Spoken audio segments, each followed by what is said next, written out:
Bonne année tout le monde! Bonne année! Wouh! Flou! Une autre année vient de passer, puis comme à toutes les années, ben on aime ça faire un petit recap là, de qu'est-ce qui s'est passé dans notre année, parce qu'on a vécu des belles choses en famille, en couple, tout plein de belles choses.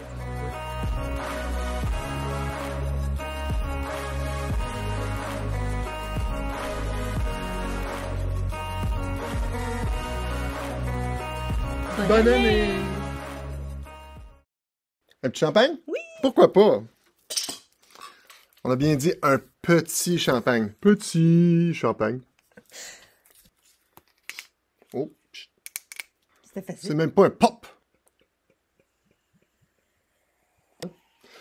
Toi aussi.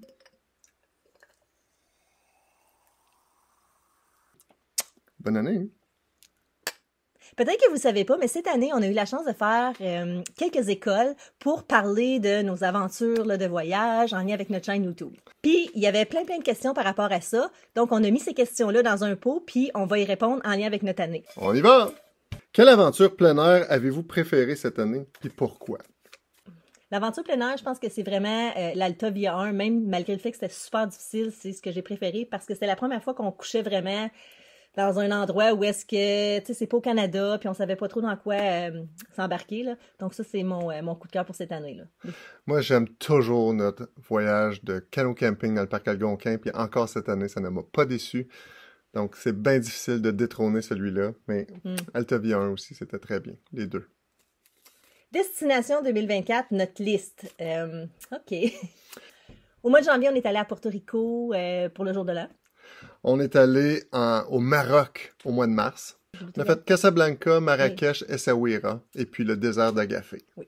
On est allé dans le parc Algonquin faire du canot camping pendant 5 jours. Et après ça, à l'été, pendant notre congé scolaire, on est allé en Italie. On a fait Venise, on a fait les Dolomites. Puis, c'est quoi la petite ville olympique, là? Cortina d'Ampezzo. C'est ça. On a fait Belluno.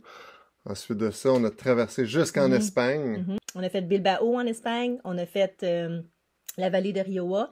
Bretonne, Sitges, qui était une ville côtière. Puis on a fini à Barcelone. Oui. Ensuite de ça, on est allé en Jamaïque avec les parents d'Andréane puis les enfants. C'était vraiment le fun. C'était pendant l'été. Il faisait chaud. C'est drôle, ça nous prenait des vacances après nos vacances.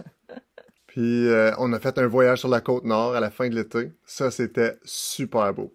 On a aussi couché dans une bulle à Saint-Calix. C'était dans le temps de l'automne avec les feuilles. Là. C'était vraiment là, super bien. Une année pas mal pleine. Question numéro 3. Le plus beau coucher de soleil.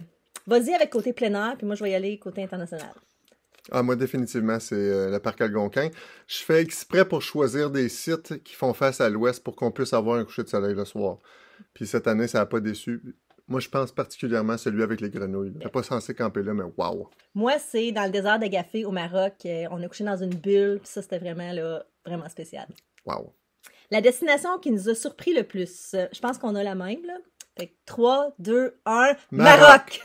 Ah, oui. C'est On pas s'entend planifié, pas ça, toujours, mais là-dessus, on s'est entendu. Le fait que c'est un pays musulman, le ramadan, c'était en français, mais c'est pas du tout la même architecture. Les gens sont super gentils là-bas, donc c'était vraiment bien. C'était court, c'était seulement pendant une semaine, mais on a adoré, puis on va sûrement y retourner. Ah, très belle surprise. Le Maroc, allez-y pour vrai, définitivement. Meilleure recette de camping? Moi, j'ai la mienne. Ben, moi aussi, j'ai la mienne, mais je me souviens plus du nom exactement, là, mais c'était comme, c'était mexicain, là, puis il y avait comme... Oui, c'était le calzone mexicain, c'est le mien oui, aussi. Pas parce que les autres n'étaient pas bonnes, juste parce que il y a quelque chose avec prendre une sandwich, prendre quelque chose dans tes mains, puis croquer à belles dents dedans, là. Donc, ce calzone-là, là. C'est bon. Puis moi, j'aime beaucoup les repas mexicains. Ça se dit, ça? Oui, les repas mexicains. Ça se dit certain. Donc, j'adore ça. Fait que ça, c'était vraiment, là, dans ma table. Oui, on pige. Prochaine question. Leçon de vie appris cette année. Je pense qu'on a la même aussi. Ben, moi, personnellement, c'est Alta Via 1. Il y avait une bonne leçon d'humilité là-dedans, où est-ce qu'il a fallu qu'on pile sur notre orgueil, puis qu'on accepte le fait qu'on continue pas, on n'aille pas de l'avant avec ça. Oui, puis c'est important, à un moment donné, là, tu réalises, peu importe l'activité que tu fais, si tu arrives à un moment donné que tu réalises que ça ne fonctionnera pas, là, ça vaut pas la peine de continuer parce que ça peut être dangereux, mais c'est important de reconnaître, puis de faire attention, puis de dire, OK, bon, mais regarde, je vais arrêter ça là, puis je continuerai plus préparé la prochaine fois. Ça, c'est difficile pour quelqu'un d'orgueilleux comme moi. Oui, mais c'est important. Prochaine question. Quelque chose qu'on ferait différemment au sujet de notre année 2024. Apprivoiser mieux le temps, parce qu'on a tendance à, Oui. à mettre plein de choses dans une semaine, quand on voyage, quand on fait du plein air, quand on fait plein de choses. Donc, essayer peut-être juste de comme profiter un petit peu plus du moment, peut-être avoir moins d'activités pendant la semaine. Je pense que ça pourrait être quelque chose là, qu'on pourrait travailler un peu, parce que des fois, on a tendance à pacter trop, puis on est juste brûlé. Avec la réalité de la garde partagée, on Aussi. peut seulement partir à coup d'une semaine. Sauf une fois l'été, on prend 2 semaines. Mhm. Mais ça limite le temps dans lequel on est parti. Donc, on essaie de rentrer Ouais. le plus d'activités dans ces 2 semaines-là ou dans chaque semaine pour laquelle on part. Puis des fois, ça fait que on fait juste effleurer la surface au lieu d'aller en profondeur, puis de relaxer, puis de revenir reposer, puis d'avoir vécu des expériences. On est un peu hyperactifs les deux. Là. Je sais pas ce que tu veux dire. Mentalement. Là. Donc, on a toujours besoin d'être stimulé. Donc, c'est peut-être pour ça aussi. On va essayer de travailler là-dessus. Prochaine question. Destination. La meilleure et la pire. Bien, je vais commencer avec la pire. On n'a pas de pire destination parce que malgré le fait que des fois, ça tourne pas comme qu'on veut, on s'organise toujours que ça soit correct. T'sais, à Barcelone, le logement, on n'aimait pas le logement, mais finalement, on s'est organisé pour en trouver un autre. Donc, comme on n'a pas de pire... Non, c'est la réponse ouais. plate, Ouais. mais c'est juste la moins meilleure. Comme on essaie toujours de trouver quelque chose de positif par rapport à nos voyages, ça fait en sorte qu'on aime encore ça voyager parce que justement, comme on trouve toujours quelque chose de positif par rapport à ça. Là. On est quand même du monde positif pour la plupart du temps. Là. C'est sûr qu'on a nos petits... Quand la fatigue s'installe, c'est pire. Là. Oui, mais on essaie toujours de trouver quelque chose que, finalement, ça va être correct. OK, là. Mais la meilleure, par exemple? La meilleure, ben, encore une fois, c'est difficile à dire, mais un voyage qu'on a fait en famille, ça, c'était vraiment bien. On était allé en Jamaïque avec mes parents puis les enfants. Donc ça, c'était vraiment le fun de se retrouver tout le monde ensemble. Puis mes parents sont encore en forme, donc c'est le fun de pouvoir partager ça avec eux autres. Là. Puis ça a tombé super bien cette année parce qu'on était très fatigués de notre voyage en Europe. Mm-hmm. Donc cette vacance-là a fait énormément de bien, en plus de passer du temps en famille. Ça a fait le plus grand bien. L'Europe, aller faire une randonnée en Europe, c'est quelque chose que j'ai toujours voulu faire, puis je voulais l'organiser moi-même. C'est sûr que la randonnée m'a donné un coup de poing d'en face, mais ça reste qu'on l'a fait, puis ça, c'était bien. Oui. Prochaine question. Quel serait notre plus grand souhait pour notre chaîne cette année? Vas-y, commence. On n'annonce rien, sauf que on a une très grosse année 2025 qui s'en vient, ça va s'en venir. Là. Suivez les prochaines vidéos, puis vous allez savoir... de quoi il s'agit. Nos attentes sont un petit peu plus élevées qu'à l'habitude. Je ne veux pas mettre trop d'accent sur les résultats puis les chiffres, mais ça reste que je pense que c'est une année qui va se prêter un petit peu à la croissance de notre chaîne. Ouais. Mais de toute façon, on aime ça faire ça, donc on fait pas ça nécessairement là, pour des gros buts. On aime ça partager nos voyages, donc ça, c'est ce qui est important, je pense. Puis j'aimerais ça aussi, comme on est rendu à... Combien d'abonnés? Là? À peu près 2850-ish. Là. Donc, ça serait le fun cette année, peut-être comme avoir 5000 abonnés et plus un peu. Donc, ça serait le fun. Mais, juste continuer comme on fait, puis continuer à aimer ça. Ça, c'est ça le plus important. Là. Un de mes souhaits pour notre chaîne cette année, ça serait d'aller faire plus d'écoles, d'aller voir plus de jeunes, plus d'élèves, pour pouvoir leur parler de c'est quoi la réalité d'être un YouTuber ou que les voyages qu'ils voient dans Instagram puis qu'ils voient sur YouTube, pour leur expliquer à quel point c'est accessible pour eux. Ouais. Donc, ça, on a bien du fun à aller dans les écoles. Ouais. Si votre enfant, son école est intéressée, ben, appelez-nous, ça s'arrange, écrivez-nous un message, puis on va arranger ça. Puis une autre chose aussi, c'est qu'on veut continuer à promouvoir la francophonie parce que on se le cachera pas, avoir une chaîne YouTube en français, des fois ça peut être un petit peu plus difficile. Ben, l'anglais, c'est contagieux. C'est ça. La plupart des jeunes, c'est toujours des chaînes anglophones. Donc, on veut continuer à parler en français, puis on est fiers de notre langue. Donc, c'est quelque chose qu'on aimerait continuer avec les années. Là. Oui, très bien ça. C'est une longue. Quel moment avez-vous trouvé le plus difficile à capturer ou à partager en vidéo? C'est pas un endroit en particulier, c'est vraiment quand c'est des choses physiques, des fois on devient super fatigué, puis ça nous tente plus là, de filmer parce qu'on est brûlé, on a mal partout, donc ça c'est un petit peu plus difficile. Mais... Prochaine question. Plus grand choc culturel. Je vous dirais que c'était quand on est allé au Maroc, parce que j'ai trouvé ça remarquable que des gens qui ont une race différente, une langue différente, une religion différente, soient les plus accueillants qu'on a vus, ou parmi les plus accueillants qu'on a vus, parmi tous nos voyages. On s'est senti, là, on dirait qu'on faisait partie du Maroc, puis non, c'est vraiment spécial. C'était un des endroits les plus dépaysants, mais les plus accueillants en même temps. Fait que ça, côté choc culturel, là, c'était ça. Puis le ramadan avec les musulmans, là, ça, c'était quelque chose aussi. chez moi. Un moment de danger ou de peur qu'on a vécu cette année? Ben, tu sais, on parlait du Maroc comme c'était un pays très, très accueillant, mais il y a un moment donné où est-ce qu'on cherchait notre Airbnb. Ouais, c'est un jeune enfant d'à peu près 7 ans qui nous a dit « Ah, venez ici, je vais vous montrer il est où votre Airbnb. » Donc, c'était pas super épeurant, mais c'est pas quelque chose qu'on voit nécessairement ici au Canada. Donc ça, là, j'étais un petit peu plus craintive là, par rapport à cette expérience-là. Moi, au Canada, c'est pas des petits garçons de 7 ans qui nous donnent les Non, directives. c'est ça. Fait que Comment se rendre. peut-être que là-bas, c'est la façon de faire, mais nous, on n'est pas habitués, donc c'est un petit peu là, déstabilisant. Là. Ouais. Cette année, il y a une chose qui m'a fait peur. Je suis allé nager quand on était à Porto Rico. Puis, je suis allé nager seul. C'était dans les vagues parce qu'il y avait des gens qui faisaient du surf. Puis, je me suis dit, je vais aller voir les récifs.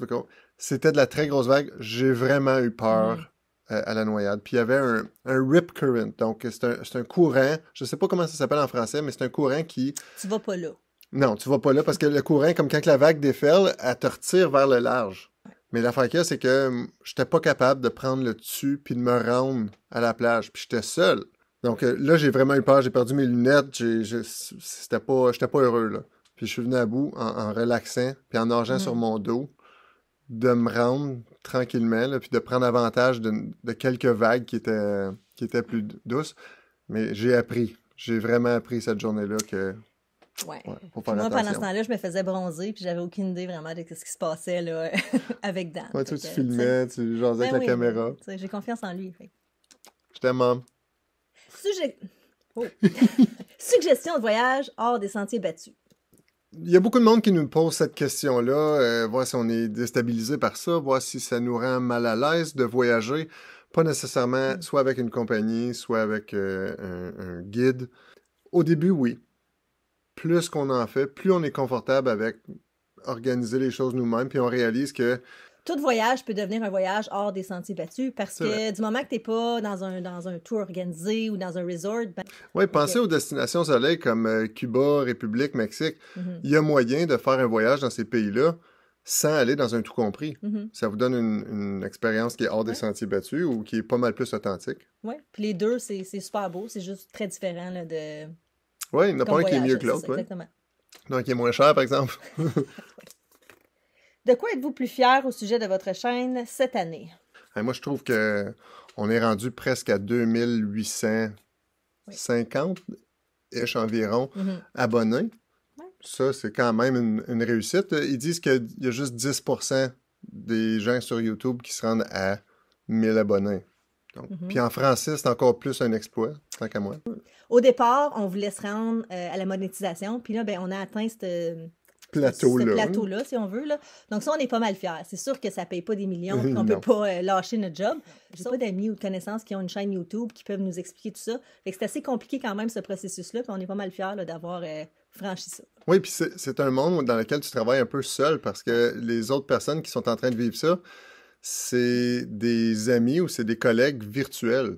Donc, on les connaît pas personnellement. C'est des gens qu'on suit sur YouTube puis qui nous suivent sur YouTube. Donc, on a certaines conversations, mais ils vivent pas la même chose. Les algorithmes vont propulser ce qu'eux autres ils veulent. Puis les algorithmes, là, si jamais vous voulez comprendre YouTube, puis vous venez à bout de comprendre les algorithmes, écrivez-nous, s'il vous plaît. On a besoin de ça, cette information-là. On comprend rien là-dedans. C'est un monde qui est inconnu de la plupart des gens. Ouais. C'est difficile là, d'essayer de naviguer là, par rapport à tout ça. Oui, il faut qu'on se débrouille. Celui-là est le fun. Le meilleur site de camping qu'on a fait cette année. Moi, je les aime pas mal toutes, là, parce que la plupart du temps, c'est moi qui les planifie. Il y en a un cette année qui n'était pas planifié. Sur papier, il était là, puis quand on est arrivé sur le site, il était pas là. Donc, c'était pas un site de camping. Puis je pense que c'est pour ça que je l'ai préféré. C'est nous qui se sont débrouillés, puis on a eu une super belle soirée. Donc, je te dirais que ça serait celui-là. Moi, je trouve que tous les sites de camping sont beaux parce que c'est tout le temps sur le bord de l'eau. C'est comme toujours un beau Airbnb parfait. Donc, je sais pas, j'ai pas de préférence parce que c'est toujours beau. C'est la dernière. La chose la plus drôle qui nous est arrivée cette année. Il y en a plein. Oui, mais moi, je pense à quelque chose en particulier. Le fameux chameau qui sentait oui. Le moins frais. Il sentait pas trop frais, pour pas dire d'autre chose. Il avait mangé du curry ou il avait mangé des pois chiches la veille, puis il avait décidé que... Puis il me trouvait bien pesant. Oui, puis moi, tu sais, le chameau, là, je trouvais ça vraiment, vraiment romantique. Là, je m'imaginais là, que c'était pour être parfait. C'était parfait, mais ça sentait vraiment pas frais. Hey, ça y sortait de tous les orifices, pauvre gars. Ouais. Je dis gars, mais c'est on sait Haïfa, pas ce que- puis l'autre, je me souviens plus. Fait que ça, c'était pas mal drôle, là. Mais... Ouais, ça, puis c'était inattendu. Mhm. Comme Andréane embarque son chameau, tout est beau. Moi, j'embarque dessus. Ben la misère. Ouais, ça, c'était cocasse. C'était quoi, à peu près une demi-heure, mais ça a senti pas frais pendant une Ouais. demi-heure. Fait On dirait que le vin nous suivait. Ouais, non, ça, c'était cocasse. Ouais. Eh ouais. Ah, j'ai une autre affaire aussi. Au Maroc, on est allé souper le soir, puis il y avait un souper là, d'organiser en lien avec ce qu'on avait choisi comme hébergement. Un gars qui jouait des... C'était un genre de castagnette marocaine. là. Ça, il faisait ça comme ça, là, il y avait un chapeau là, qui tournait. Ouais. J'imagine que pour eux, c'est traditionnel, mais pour nous, qui connaissons pas Ouais. trop ça, c'était comme, ah, OK, c'est différent, ça. Ah, au Maroc, encore, Oui, dans oui. la Médina. Une chose qui était drôle, c'était le pitch de vente des gens au Maroc Mhm. pour aller manger à leur kiosque. Ça, c'était quelque chose. Ah oui, puis je me suis fait traiter de méchante madame parce que j'étais un petit peu plus bête avec les gens qui veulent me vendre des choses parce que ça m'intéresse pas. Puis tant qu'à leur faire perdre leur temps, j'aime autant dire non. Non, merci. Fait qu'il m'a traité de... On a tendance à vouloir être poli, mais Andréane est super bonne pour juste dire non, je suis pas intéressé, puis C'est ça. ça finit là. Le monsieur était pas convaincu. Méchante madame! Oui. Je suis pas si méchante. Je Puis- juste dirais. Il arrive plein de choses drôles ailleurs qu'au Maroc aussi. Ouais, c'est vrai, ça fait juste ça. En tout cas, fait que, Euh, on va y penser, mais on va vous revenir. Une autre belle année qui vient de se terminer. On réalise qu'on est super chanceux là, de pouvoir faire ce qu'on fait. Un gros merci de voyager avec nous autres. Comme on vous a mentionné plus tôt, il va y avoir une grosse annonce pour 2025. Mais autre que ça, merci beaucoup d'avoir été là en 2024. Oui, puis bonne année, là. On vous en souhaite une bonne, là. Avec plein de brillants, là, puis des confettis. Puis plein de peut-être des choses. voyages. Mhm. Ou du plein air, ou plein de choses Oui. intéressantes. Peu importe ce que vous allez choisir. Merci beaucoup, puis on se revoit en 2025. Je reviens, là. Faut que je pense à ça, là, parce qu'Andréane a... Je me rappelle plus qu'est-ce que fait la G. Oh, ça vient de tomber. Ouais, qu'est-ce que fait la G? OK. Attention pour pas que ça... Faut que je fasse... Attends, mets ça mes cheveux. Oh là. non, c'est ça, je toucherai pas à ça. Oui. Ris comme...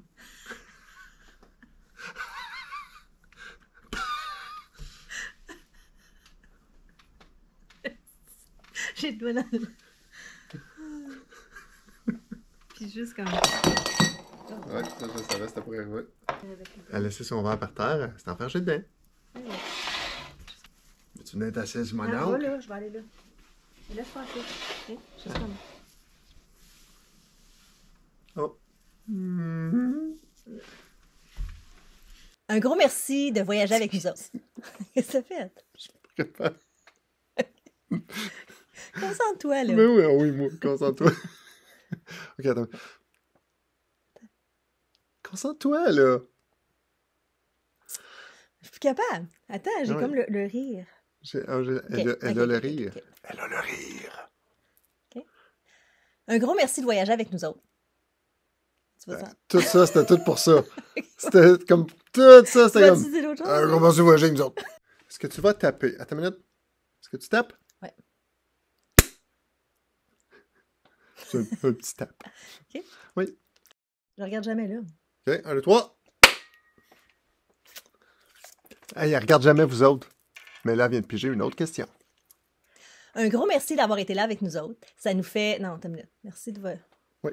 Un gros merci d'avoir été là avec nous. Ça nous... Merci d'avoir été... Un gros... OK. Un gros merci de voyager avec nous autres. Oui, puis on... Non, faut pas oui. Puis... C'est ça. OK, je vais recommencer. Pareil comme si c'est de ma faute depuis tout à l'heure qu'on recommence pour toi. Tellement. Vas-y. On fait juste faire des choses pour la thumbnail. Puis on dit bonne année. Bonne année!